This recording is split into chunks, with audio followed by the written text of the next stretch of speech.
Assalamualaikum warahmatullahi wabarakatuh. Perkenalkan, nama saya Saila Putri Cinta dengan NIM B1B1220881. Di sini saya akan menjelaskan tentang Dewan Perwakilan Daerah. Yang pertama, pengertian Dewan Perwakilan Daerah. Dewan Perwakilan Daerah atau DPD merupakan lembaga negara baru yang sebelumnya belum ada. Kedudukan DPD sebagai lembaga negara yang merupakan suatu perwujudan perwakilan daerah. DPD terdiri atas wakil-wakil setiap provinsi yang dipilih melalui proses pemilihan umum. DPD merupakan lembaga negara yang berkedudukan sebagai lembaga negara yang mana lahir dari badan legislatif atau yang membuat undang-undang. Nama lain yang sering dipakai ialah assembly yang mengutamakan unsur berkumpul untuk membicarakan masalah-masalah publik. Nama lain adalah parlemen, suatu istilah yang menekankan unsur bicara dan merundingkan. Sebutan lain mengutamakan representasi atau keterwakilan anggota-anggotanya dan dinamakan People Representative Body atau Dewan Perwakilan Rakyat. Akan tetapi, apapun perbedaan dalam namanya, dapat dipastikan bahwa badan ini merupakan simbol dari rakyat yang berdaulat. Menurut teori yang berlaku, rakyatlah yang berdaulat. Yang berdaulat ini mempunyai suatu kehendak yang disebut general will. Keputusan-keputusan yang diambil oleh badan ini merupakan suatu autentik dari general will itu. Karena itu, keputusan-keputusannya, baik yang bersifat kebijakan maupun undang-undang, mengikat seluruh masyarakat. Oleh karena itu, Dewan Perwakilan Daerah adalah lembaga negara tinggi negara dalam sistem ketatanegaraan Indonesia yang anggotanya merupakan perwakilan dari setiap provinsi yang dipilih melalui pemilihan umum. Sebelum tahun 2004, Dewan Perwakilan Daerah masih bernama Utusan Daerah. Menurut Entol Zainal Mustaqim, di dalam buku-buku pokok hukum ketatanegaraan, Dewan Perwakilan Daerah adalah negara baru sebagai langkah akomodasi bagi keterwakilan kepentingan daerah dalam Badan Perwakilan Tingkat Nasional setelah ditiadakannya utusan daerah dan utusan golongan yang diangkat sebagai anggota MPR. Keberadaannya dimaksudkan untuk memperkuat kesatuan Republik Indonesia yang dipilih secara langsung oleh masyarakat di daerah melalui pemilu, mempunyai kewenangan mengajukan dan ikut membahas rencana undang-undang yang berkaitan dengan otonomi daerah, hubungan pusat dan daerah, rencana undang-undang lain yang berkaitan dengan kepentingan daerah. Sejarah perwakilan daerah. Sejalan dengan tuntutan demokrasi, guna memenuhi rasa keadilan masyarakat di daerah, memperluas serta meningkatkan semangat dan kapasitas partisipasi daerah dalam kehidupan nasional, serta untuk memperkuat negara kesatuan Republik Indonesia, maka dalam rangka pembaharuan konstitusi, MPR Republik Indonesia membentuk sebuah lembaga perwakilan baru, yakni Dewan Perwakilan Daerah Republik Indonesia atau DPD RI. Pembentukan Dewan Perwakilan Daerah Republik Indonesia ini dilakukan melalui perubahan ketiga Undang-Undang Dasar Negara Republik Indonesia tahun 1945 pada bulan November 2001. Sejak perubahan itu, maka sistem perwakilan dan parlemen di Indonesia berubah dari sistem unikameral menjadi sistem bikameral. Perubahan tersebut tidak terjadi seketika, tetapi melalui tahap pembahasan yang cukup panjang, baik di masyarakat maupun di MPR Republik Indonesia, khususnya di Panitia AD Hoj 1. Proses perubahan di MPR Republik Indonesia, selain memperhatikan tuntutan publik dan pandangan-pandangan yang berkembang bersama reformasi, juga melibatkan pembahasan yang bersifat akademis, dengan mempelajari sistem pemerintahan yang berlaku di negara-negara lain, khususnya di negara yang menganut paham demokrasi. Dalam proses pembahasan tersebut, berkembang kuat pandangan tentang perlu adanya lembaga yang dapat mewakili kepentingan-kepentingan daerah, serta untuk menjaga keseimbangan antar daerah dan antara pusat dengan daerah secara adil dan serasi. Gagasan dasar pembentukan DPD Republik Indonesia adalah keinginan untuk lebih mengakomodasi aspirasi daerah dan sekaligus memberikan peran yang lebih besar kepada daerah dalam proses pengambilan keputusan politik untuk hal-hal yang terutama yang berkaitan langsung dengan kepentingan daerah.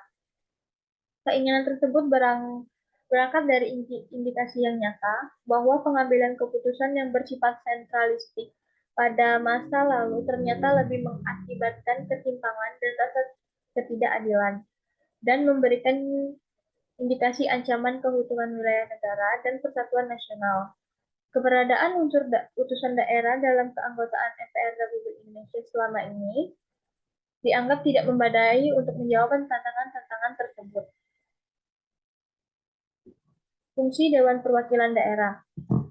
Yang pertama, pengajuan rancangan undang-undang yang berkaitan dengan otonomi daerah. Sesuai dengan Konstitusi, format representasi Republik Indonesia dibagi menjadi fungsi legislasi, pertimbangan, dan pengawasan.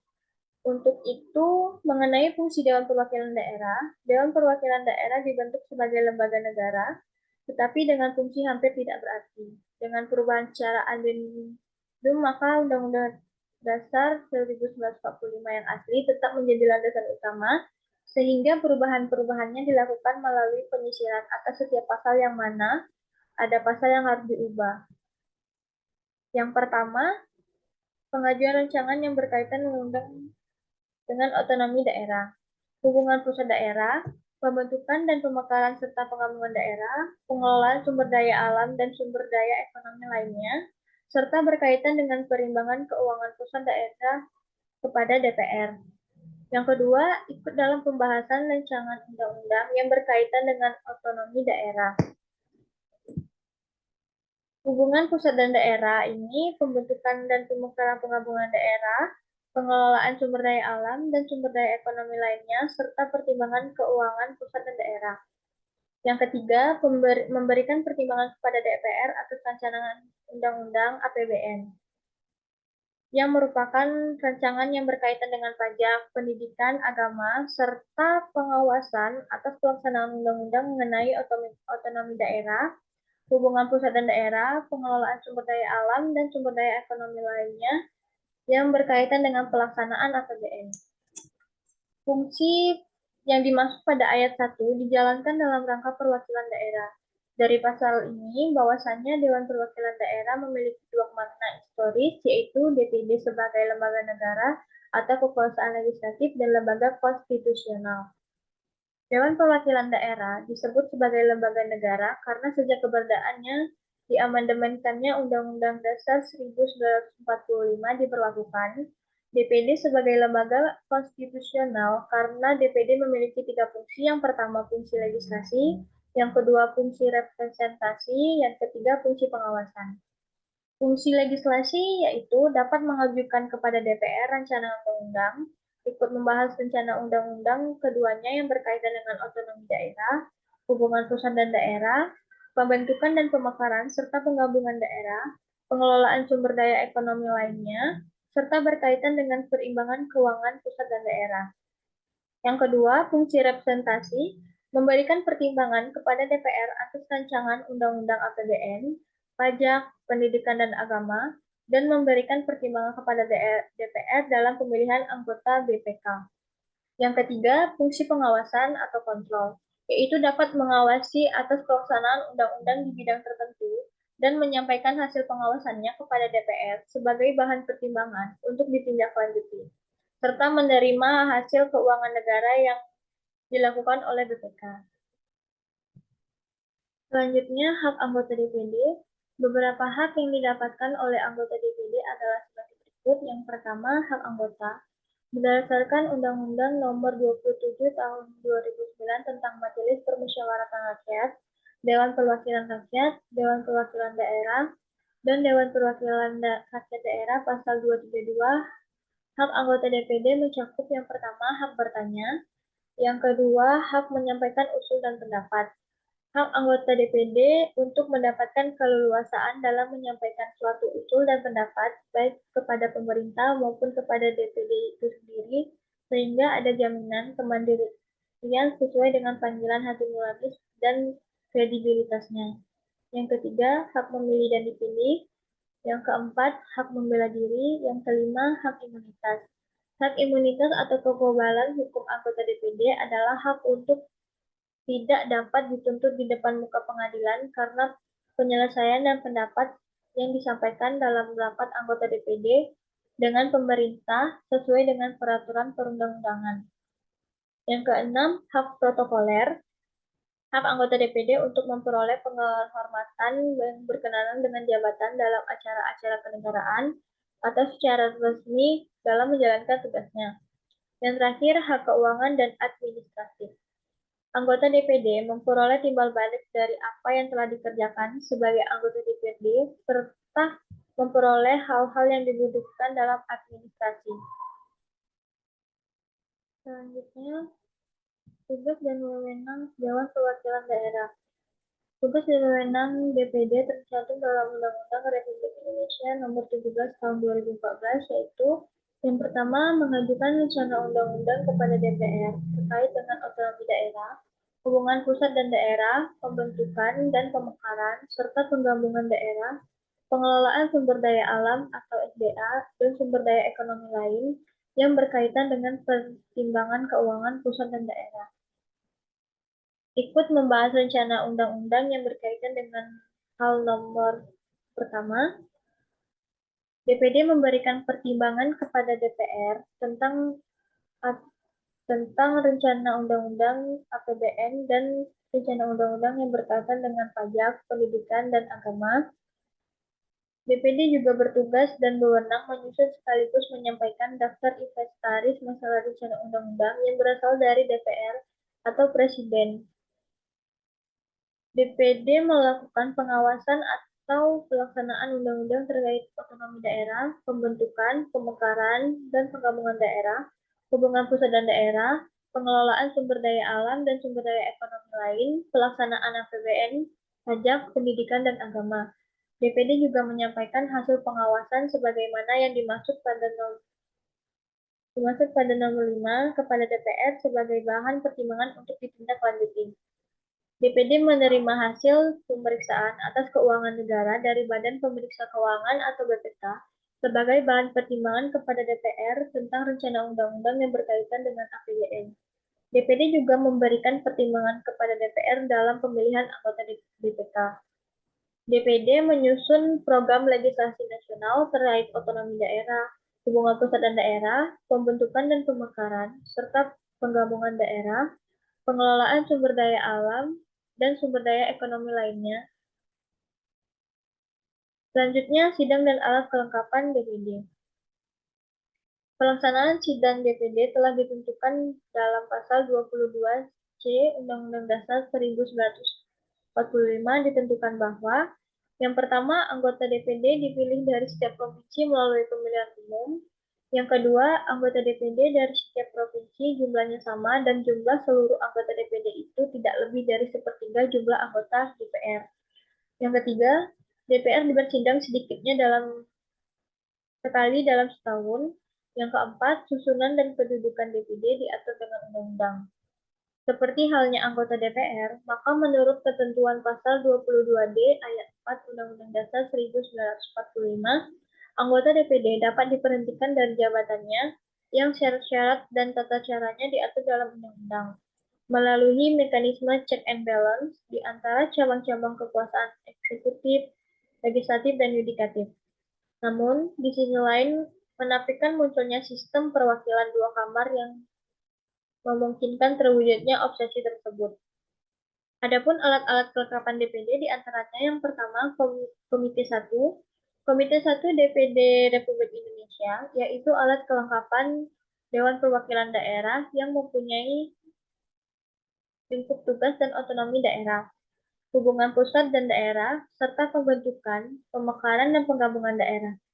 Lingkup tugas Komite 1 sebagaimana yang dimaksud dilakukan dengan memperhatikan urusan daerah dan masyarakat sebagai berikut. Yang pertama, pemerintah daerah.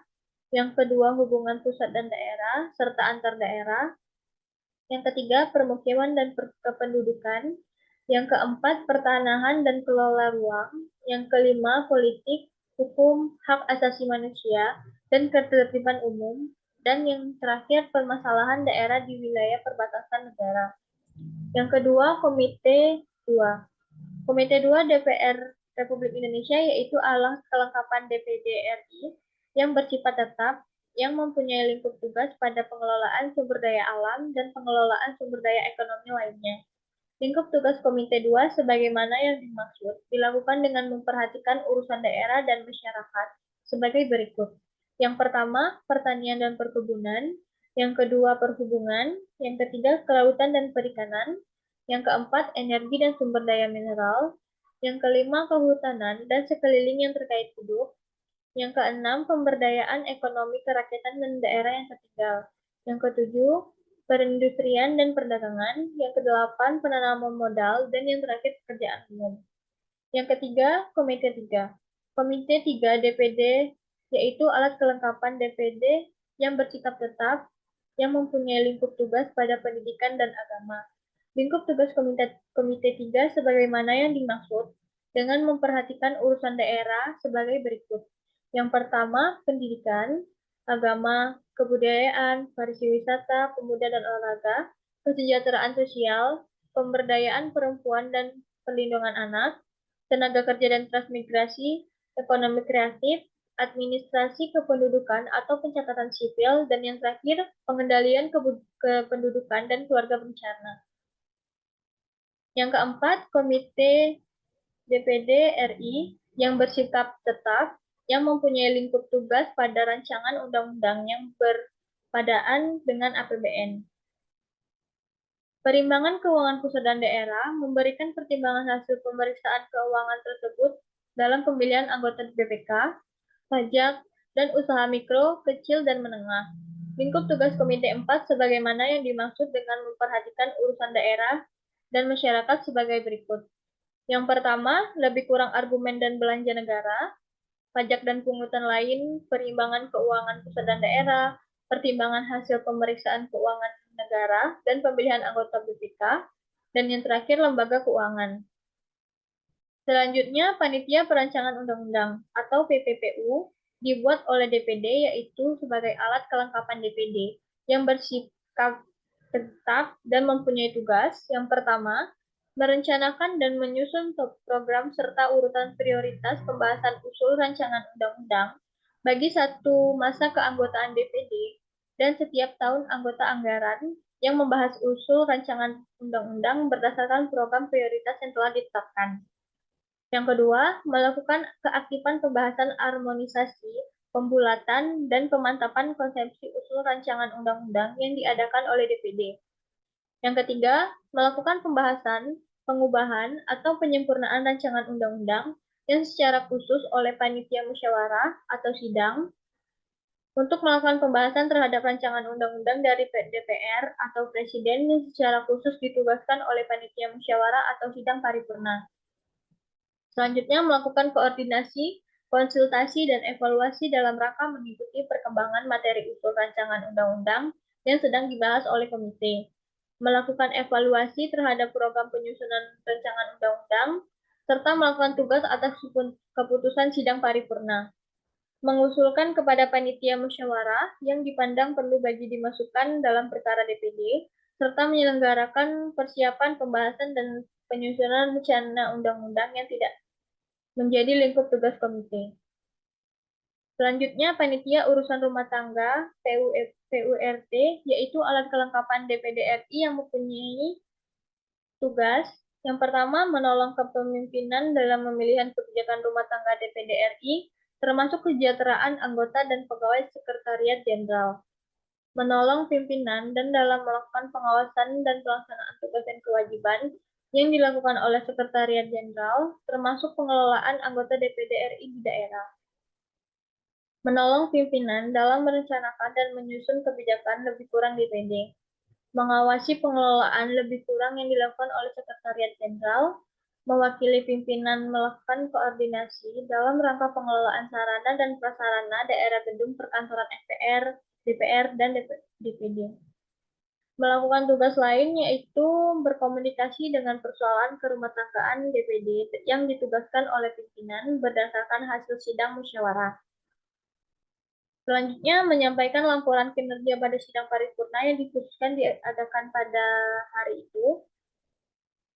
Badan Kehormatan yang alat kelengkapan BPD selanjutnya yang mempunyai tugas melakukan penyelidikan dan verifikasi atas pengaduan terhadap anggota DPD karena yang pertama, tidak melakukan kewajiban, Yang kedua, tidak melakukan tugas secara berkelanjutan atau berhalangan, tetap sebagai anggota selama 3 bulan bersambung tanpa keterangan apapun.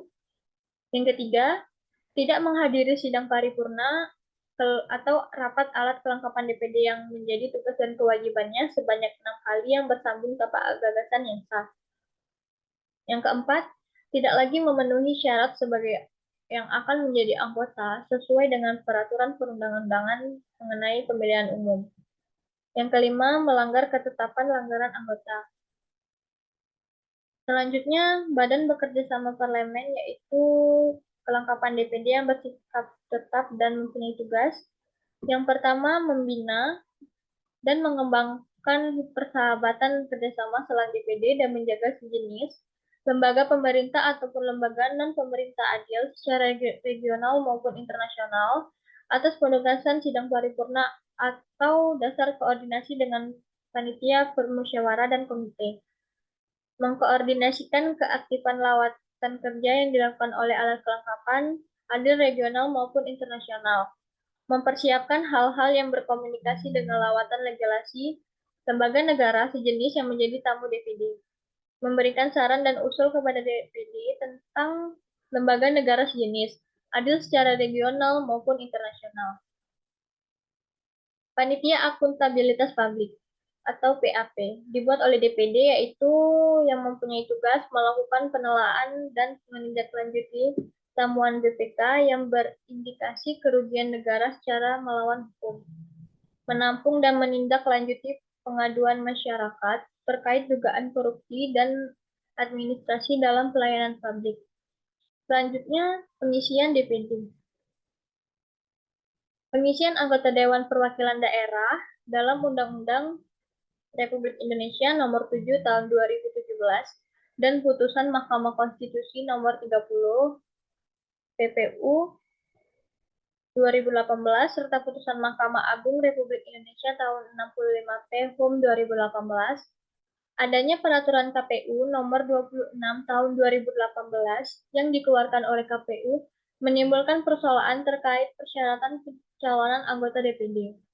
KPU menerbitkan peraturan KPU tersebut berdasarkan putusan Mahkamah Konstitusi Nomor 30 Tahun 2018 yang menyatakan bahwa peserta pemilu tidak boleh lebih dari partai politik. Kemudian pemohon mengajukan permohonan ke Mahkamah Agung dan putusan Mahkamah Agung Republik Indonesia menyatakan bahwa pencalonan anggota DPD tetap berlaku sepanjang tidak diberlakukannya secara surut terhadap peserta pemilu 2019 yang telah mengikuti tahapan program dan jadwal penyelenggaraan pemilu. Hal ini tentu menimbulkan polemik karena putusan Mahkamah Agung dan putusan Mahkamah Konstitusi bertolak belakang. Dewan Perwakilan Daerah dalam Undang-Undang Nomor 7 Tahun 2017 dan Undang-Undang Nomor 2 Tahun 2018. Kedua, bagaimana putusan Mahkamah Konstitusi Nomor 30 Tahun 2018 dan putusan Mahkamah Agung Republik Indonesia Nomor 65 2018 terkait pengisian calon legislatif Dewan Perwakilan Daerah. Penelitian ini bersifat normatif. Teknik pengumpulan data melalui studi pustaka, yakni dengan menelusuri dan mengkaji sumber-sumber kepustakaan. Data diperoleh dari peraturan perundang-undangan, putusan Mahkamah Agung, putusan Mahkamah Konstitusi, buku-buku, hasil penelitian, dan sumber lain yang berkaitan dengan penelitian. Hasilnya tersebut menentukan pencalonan anggota DPD, sedangkan dalam Undang-Undang Nomor 2 Tahun 2018 tidak menentukan persyaratan calon anggota DPD, tetapi menentukan terkait wewenang dan tugas DPD serta larangan dan sanksi anggota DPD merangkap jabatan. Kemudian, pengisian anggota legislatif DPD berdasarkan putusan Mahkamah Konstitusi menyatakan bahwa calon anggota DPD tidak boleh dari pengurus partai politik. Sedangkan berdasarkan putusan Mahkamah Agung menyatakan bahwa pencalonan anggota DPD tetap berlaku sepanjang tidak diberlakukan surut terhadap peserta pemilu. Pemberhentian DPD. DPD atau Dewan Perwakilan Daerah merupakan salah satu lembaga legislatif yang di Indonesia yang diwakili dari seluruh provinsi di Indonesia. Pemberhentian anggota DPD dapat terjadi karena beberapa alasan, di antaranya yang pertama, selesai masa jabatan. Anggota DPD diangkat untuk masa jabatan 5 tahun dan tidak dapat dipilih kembali untuk masa jabatan berikutnya. Jadi, setelah masa jabatannya selesai, maka otomatis anggota DPD akan berhenti dari jabatannya. Yang kedua, pencabutan mandat. Mandat anggota DPD dapat dicabut oleh partai politik atau kelompok yang mengusungnya jika anggota tersebut melanggar kode etik atau melanggar aturan partai politik atau kelompok yang mengusungnya. Yang ketiga, berhenti dengan sendirinya. Anggota DPD dapat mengajukan pengunduran diri dengan memberikan surat pengunduran diri kepada pimpinan DPD. Yang keempat, pemberhentian oleh Mahkamah Kehormatan Dewan. Anggota DPD juga dapat diberhentikan oleh Mahkamah Kehormatan Dewan jika terbukti melakukan pelanggaran etika dan perilaku yang tidak sesuai dengan kode etik anggota DPD. Yang terakhir, pemberhentian oleh pimpinan DPD. Pimpinan DPD dapat memberhentikan anggota DPD jika terbukti melanggar aturan DPD atau melakukan pelanggaran lain yang merugikan DPD atau masyarakat.